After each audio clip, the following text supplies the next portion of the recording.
கிறிஸ்துவுக்கு அன்பானவர்களே, மன விருப்பத்தை நிறைவாக்குற தேவன் என்று வேதத்தில் பார்த்து வருகிறோம். இந்த நாள் ஆதியாகமம் 5ஆம் அதிகாரம் 24ஆம் வசனத்துல ஏனோக்கு 300 வருஷம் தேவனோடு கூட செஞ்சிருந்தார்.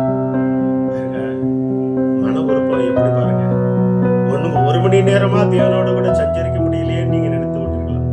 ஆனா உங்களுடைய மன விருப்பம் வாஞ்சைகள் இருக்கும் போது ஆண்டவர் உங்களுக்கு என்ன அதை உதவி செய்வார். 300 வருஷம் எவ்வளவு பாருங்க.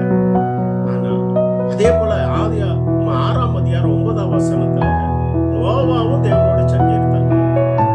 இந்த ஏனோக்கு தேவனோடு கூட சஞ்சரித்ததுனால தேவனால் எடுத்துக்கொள்ளப்பட்டார். இந்த நோவா தேவனோடு சஞ்சரித்ததுனால குடும்பம் நம்முடைய மனம் நிறைவாக்குறது, தேவனுடைய ராஜ்யத்துக்கு எடுத்துக்கொள்ளப்படும் என்று சொல்லி ஒரு மன விருப்பம், தேவனோடு சஞ்சரிக்கணும் அப்படிங்கிற ஒரு மன விருப்பம் இருந்ததுன்னா அந்த ஆண்டவர் உனக்கு உதவி செய்வார். எடுத்த உடனே மணிக்கணக்கெல்லாம் செபிக்க முடியாது, எடுத்த உடனே மணிக்கணக்கெல்லாம் வேதத்தை வாசிக்க முடியாது, எடுத்த உடனே மணிக்கணக்கெல்லாம் தேவனை ஆராதிக்க முடியாது. ஆனா உன்னுடைய மன விருப்பம் வாஞ்சிகள் என்னுடைய வாழ்க்கையில ரட்சிக்கப்பட்ட புதுசுல 5 நிமிஷம் ஜெபம் பண்ணாலே ரொம்ப தான் நினைப்பேன். ஆனா இன்னைக்கு 5 மணி நேரம் ஜெபிக்கிறேன், அதுவும் நான் போதும்னு நினைக்கிறேன். தேவ பிள்ளைகளே, நம்முடைய மன விருப்பத்தை நான் ஒவ்வொரு நாளும் இன்னும் ஆண்டவரேன், இன்னும் உங்களுடைய பாதத்துல அதிக நேரம் காத்திருக்கணும், அந்த விருப்பத்தை எனக்கு நிறைவாக்கும் அப்படின்னு சொல்லி நான் கேட்கிறேன். அவனுக்கும் மனைவி பிள்ளைகள் எல்லாம் இருந்தது. நம்முடைய மன விருப்பத்தை நிறைவாக்கும். பேருக்கு 5 நிமிஷம் ஜெபிக்கணும், 10 நிமிஷம் மன வாஞ்சையை ஆண்டவர் நிறைவாக்கும். உன் மன விருப்பத்தை நிறைவாக்குவா. நோவாவுடைய மன விருப்பத்தை நிறைவாக்குனா குடும்பம் அதனால ஆண்டவராக இயேசு 1 மணி நேரமாவது நீ விழித்திருந்து ஜெபிக்க கூடாது.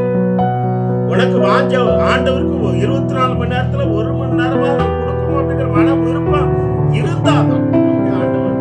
உன் மன விருப்பம் இல்லைன்னு உன் பக்கத்துல வர மாட்டார். நீ கூப்பிட்டாதான் அவர் வருவார். பிசாசு இல்லை, நீ கூப்பிடாம வந்துருவான். ஜன்னல் குதிச்சு வந்துருவான், எப்படி வந்துருவான், யார் மூலமா வருவான். நம்முடைய ஆண்டவர் கதவை தட்டிட்டார். உன் மன விருப்பம் இருந்தா அவர் உள்ள கூட்டா உன் வீட்டுக்கு வருவார், உன்னோட ஆலோசி. உனக்கு படிக்கணும்னு மன விருப்பம் இருந்ததுன்னா டாக்டர் ஆகணும்னு மன விருப்பம் இருந்தா நிறைவாக்குவார். ஜட்ஜ் ஆகணும்னு மன விருப்பம் இருந்தா நிறைவாக்குவார். எத்தனையோ சாட்சிகளுக்கு பெரிய ஊழியக்காரர்கள் மன விருப்பம் இருந்ததுன்னா நிறைவாக்குவார். இந்த வார்த்தை கேட்டுக்கொண்டு இருக்கிறது என்னுடைய பிள்ளை. ஆனா மன விருப்பத்தை நிறைவாக்குறது மன ஆத்மா. நம்முடைய காலம் சென்ற நம்முடைய ஜனாதிபதி அப்துல் கலாம் நீ மனசுல என்னென்ன மனசுல நீ என்ன பண்ண கற்பனை நினை அப்படிம்பாரு. கற்பனை சொப்பனை காணுங்க அப்படிங்க. அப்போ அது மனசுல ஓடும், அப்போ அதை செய்யலாம். இதெல்லாம் ஆண்டவர் சொல்லுங்க. மன விருப்பத்தை படித்தான். நீ மனம் வாஞ்சிக்கும் போது மன விருப்பத்தோடு என் சமூகத்துல நீ கேட்க முடியும், நான் கொடுக்கிறேன் என்று சொல்கிறார். ஐயா, அந்த வார்த்தை கேட்டு மட்டும் 1 மணி நேரம் கூட என்னால் விழித்திருக்க முடியல என்று நினைச்சு கொண்டு இருக்கிறேன். ஆண்டவர் சொல்லுங்க, ஆண்டவரே எனக்கு மன விருப்பம் எப்படி 1 மணி நேரம் 2 மணி நேரம் சிலருக்கு ஊழியம் செய்யுங்க, மன விருப்பம் இருக்கான செய்யுங்க. தொடர்ந்து மன விருப்பத்தை ஆண்டவர் கேட்க முடிந்து கேட்கிறவன் எவனும் பெற்றுக் கொள்கிறான் என்று ஆண்டவர். உன் மன விருப்பத்தை நிச்சயமாக நிறைவாக்குவா. இந்த வார்த்தை கேட்டுக்கொண்டிருக்க சகோதரே சகோதரியே, நிச்சயமாக உன் மன விருப்பத்தை நிறைவாக்குவா.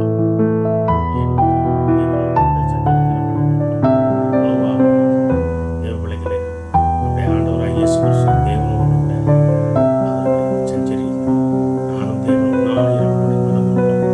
அதே போல நமக்கு மன விருப்பம் இருக்கும் பொழுது அதிக நேரம் 1 மணி நேரம் கூட விழித்திருந்து ஜெபிக்க முடியாத பேரும் மணிக்கணக்கில்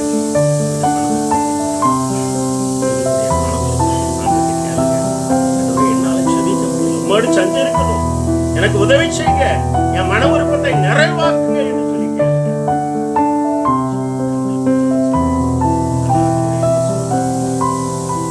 மன விருப்பத்தை படித்த ஆலோசனை எல்லாம் நிறைவாக்க மன விருப்பத்தை ஏனோ நோவாவுடைய மன விருப்பத்தை நிறைவாக்குன தேவனே